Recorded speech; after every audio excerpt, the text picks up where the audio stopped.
అందరికీ నమస్కారం. నాకు సతీష్ ఇద్దరము సార్ వాళ్ళ ఇంట్లోనే కాంపిటేటివ్ ఎగ్జామ్స్ ప్రిపేర్ అయ్యేటోళ్ళము. నేను మొదటి ఈశ్వరయ్య గారిని చూస్తేనే భయపడ్డాను.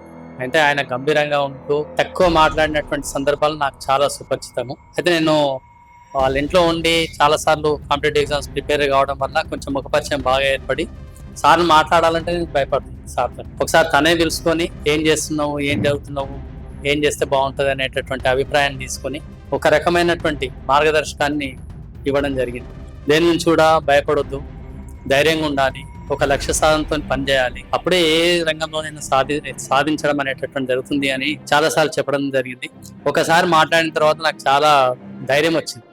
ఆ సందర్భంగా మాట్లాడిన తర్వాత ఇంకా ఏసారి ఎప్పుడు కలిసినా కూడా సార్ నమస్కారం అంటే నమస్కారం చెప్పి బాగున్నావా అని అడిగేటోడు.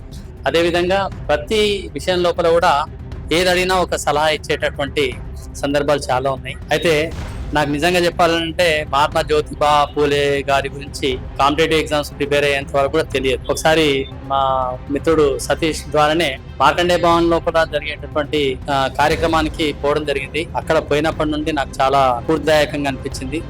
సతీష్ స్నేహము, ఈశ్వరయ్య గారి ఆశీర్వాదము, తర్వాత ఆయన ఇచ్చినటువంటి చైతన్యం అనేటటువంటిది నిరంతరం నేను జ్ఞాపకం పెట్టుకొని నా వృత్తి లోపల నేను ధైర్యంగా పనిచేస్తున్నాను. అయితే నేను ఇక్కడ రావడం ఏంటంటే ఇక్కడ చైతన్యంగా పనిచేసేటటువంటి మార్గదర్శకులు చాలా మంది ఇక్కడికి వస్తారు కాబట్టి ఒకసారి కలిస్తే మళ్ళీ ఈ చైతన్యం అనేది పునరుత్పాదన జరుగుతుంది అనేటటువంటి ఉద్దేశంతో ఇక్కడ రావడం జరిగింది. కాబట్టి ఇట్లాంటి కార్యక్రమాలు నిరంతరం జరుపుతూ ఉంటే మన బీసీ లోపల కూడా మంచి అభివృద్ధి అనేది జరుగుతుంది అనేటటువంటి నేను అభిలషిస్తున్నా.